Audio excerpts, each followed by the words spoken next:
This is one of my favorite sections in the entire course to teach, and I really think it's because there are so many great nuts and bolts in here, things that when you know them, not only can you improve your exam performance, but you can really improve your performance as a network troubleshooter. You are going to use the information in this section for the rest of your Cisco routing and switching career.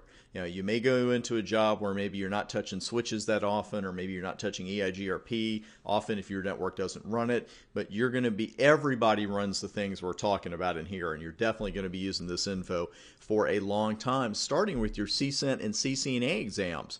Also, we're going to get to tear a little stuff up here. We're going to take a router and a switch. We're going to do some reloads, maybe a little write erasing, that kind of thing. Things that you don't exactly do on an everyday basis in your network. At least I hope not. So let's go ahead and dive right in here and talk first about these memory components. And these are the same for routers and switches, but I'm not going to say routers and switches 500 times. I'm just going to say routers. But when it comes to ROM and flash and RAM and NVRAM, between routers and switches, they are the same thing.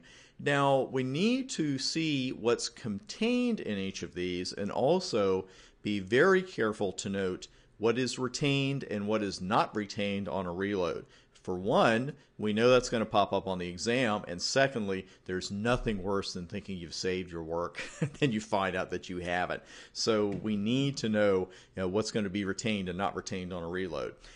With ROM, the read-only memory, here you're going to find the router's bootstrap startup program, the operating system software, and a little something called the POST, the Power On Diagnostic Test Program. Then we've got flash. And the full name, of course, is flash memory, but this is very important because you're going to find important files here, especially the iOS image files themselves. What this is, it's erasable and reprogrammable ROM, and flash memory content is retained by the router on a reload. Now, with random access memory, or RAM, this stores operational information such as routing tables and the running config file, the running configuration file. Now, these contents, the contents of RAM, we're going to lose when we reload the router. So we're going to lose our routing tables. They're going to have to reform when the router comes back up, and the running configuration file is lost. Now, non-volatile RAM, the name is the recipe. It's not volatile. You are not going to lose the contents when you power down the router. This is where the startup configuration file is held. And you can see I'm already starting to draw a very important distinction between our startup file and our running file, and we will revisit that throughout this particular section. Just a couple of important comparisons. I know I just went over this, but it bears repeating. RAM contents are lost on reload, where NVRAM and flash contents are not. NVRAM holds the startup config file, and RAM holds the running config file. Now, we're going to go back to those files, the startup and running, once we have a device started up and running. But what we're going to do here is take a look at the boot process and then talk about something called setup mode. Sounds so innocent. When a Cisco router first powers up, what it does, it runs a series of power on self-tests, or POS. And again, the name is the recipe. These are diagnostic tests designed to verify the basic operation of the interfaces, the memory, and the CPU. Basically, what the switch is doing, or the router is doing, when it runs a POST, it's just checking things to see if it's even worth starting the entire boot process. Because there are certain things that if they are broken, physically or logically, there's no use to even go through all the steps. Obviously, if your memory is corrupt for some reason, then it's going to tell you, hey, it's no use in me booting up because you got a memory issue. Depending on the model or router you're running, you can see some of these tests. And what I've done is I've already reloaded a 2950 switch. Let me bring that up, and I'll bring a 2960 up at the end of this video, or the end of the part of the course, just for comparison's sake. But let me go up to the front here, and here's where I did proceed with reload. You're always going to be asked, when you type in the word reload, you're going to be asked, do you really want to do this? Which makes sense. Now notice that there's a single word in the brackets. This is an important distinction. Whenever a Cisco device asks you a question, it is going to prompt you with an answer, sometimes two. If it gives you one answer like this, confirm, all you have to do is hit enter and it's accepted. As you're going to see shortly, there are other questions where we are asked yes, no. And we can't just hit enter. We have to really put in a Y or an N. We have to say, yes, this is what I want, or no, it's really not what I want.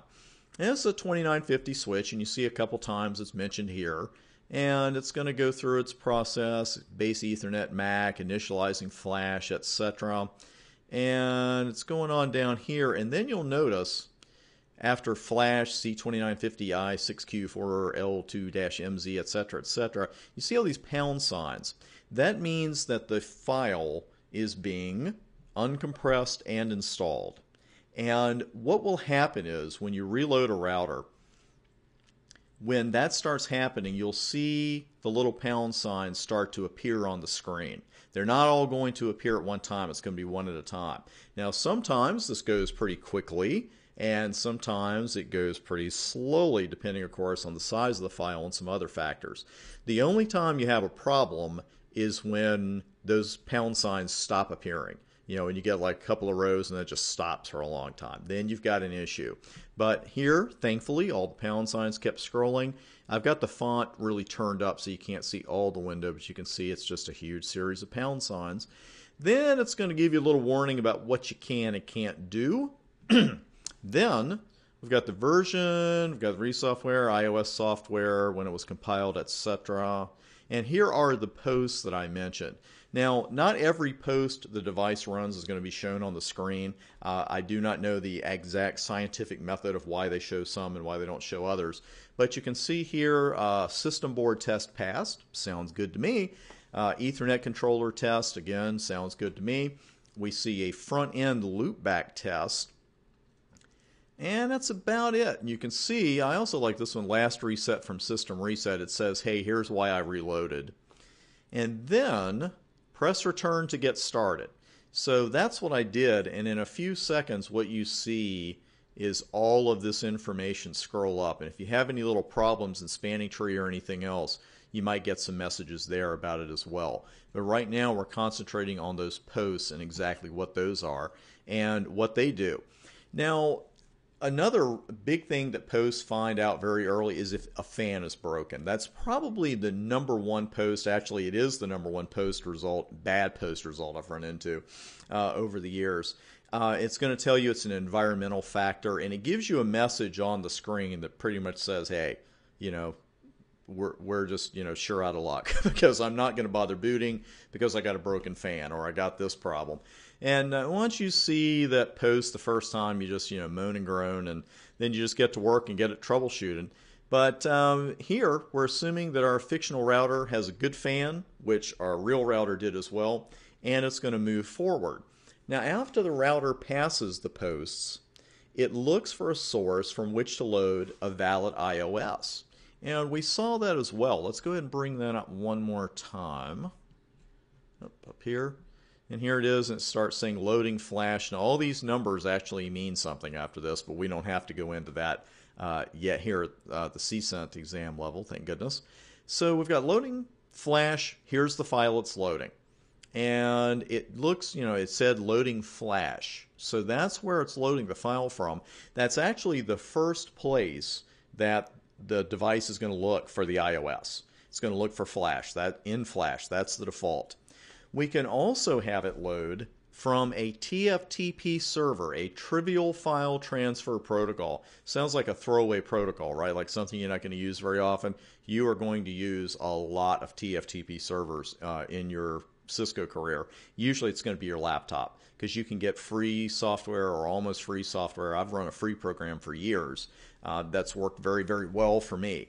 So TFTP, and the third spot is read-only memory, and that's the last resort. If a router can't find its file, an iOS image in Flash or a TFTP server, then it's going to pull one from ROM. Now we can change that order. To do so, we have to make a change to the configuration register. I'm going to show that to you in this part of the course. For now, the only thing I want to say to you, it's similar to the Microsoft registry in that you should never change this value unless you're really sure of the result. You have to be very careful about that. Now, once the iOS is found, now we need something else. We need a startup configuration file. And what happens here is that by default, the router is going to look for the startup configuration file in non-volatile RAM, NVRAM. Now, if there's no startup file there, the router is going to look for TFTP server again that has a startup file. If no valid file is found in either one of those places, the router is going to prompt you to enter setup mode, where the router runs the system configuration dialog, and it's a series of questions involving your basic setup. A lot of questions. And you'll notice on the screen, I even call the section setup mode, the CLI, and pain. Because, when you take a Cisco router out of the box and you boot it up for the first time, it's just dumb. It's dumber than a sack of rocks because you haven't told it anything yet. The router can't possibly know, oh, well, these are Chris Bryant's networks and these are the services he wants to run. I mean, when they're getting that good, we'll all have chips in our head. But for now, we have to put this information in one of two ways. And we can use setup mode, or we can manually configure all of that information at the command line interface, or the CLI, or the CLI. Seems like a pretty simple choice, right? I mean, you look at this and you say, of course I'm going to use setup mode. Why would I go through this manual thing at the command line, etc.? Well, by now, even if this is the first course you've ever taken with me, you know that I am all for automating processes and letting devices dynamically learn things that we could configure statically. MAC addresses, first thing we looked at really in a lab here, and we could build a MAC address table on a switch statically, but why would we? It's so much more efficient to let the switch build it by looking at what value again? What's the first value? Source MAC address, right? Absolutely. Now, it's not because I'm lazy. It's because I'm smart. And you're going to do the same thing because you're smart. Allowing dynamic learning is almost more efficient every single time than startup configurations. However, setup mode is not dynamic. It's not something that you let run and it goes out and looks at your network and says, oh, here's the way that Chris or Sally or Jim wants the router set up. There's no way to do that. So you're going to answer a series of questions, a very long series of questions where it seems like one question begets 5 others. Now, we're going to see this in action. I don't want to just badmouth it here. I want to badmouth it while we've got the router open. Seriously, some people like setup mode. That's fine. Most people configure from the command line. And I think you'll see why. As a matter of fact, I know you'll see why when we look at it live. Now, you're going to be presented with a very simple question when you begin setup mode. And if you answer yes to that question, this is one of those yes-no deals I was talking about, you're going to enter setup mode. And again, just reiterating, it's a fancy way of saying the device is going to ask you a lot of questions about what you want and what you don't want. If you answer no, the router is going to say, oh, okay, I'll just finish my process here, and then in a few seconds or a minute or so, it's just going to dump you at the command line. And you're going to be sitting there with router and a little arrowhead and a flashing cursor. That's it. So setup mode sounds like it's going to be pretty good, right?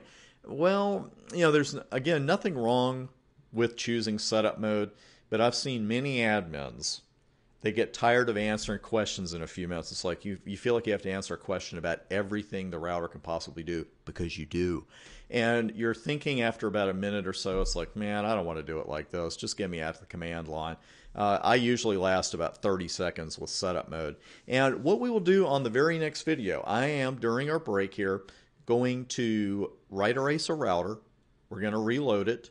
And then I will bring it up. And when it comes up to that prompt of the yes-no question, that's where I'll bring it back up on the screen. In the next video, we'll go through setup mode ourselves. And then I'm going to show you something that a lot of people don't know. I'm going to show you how to get out of it. And I'll see you on the next video with that.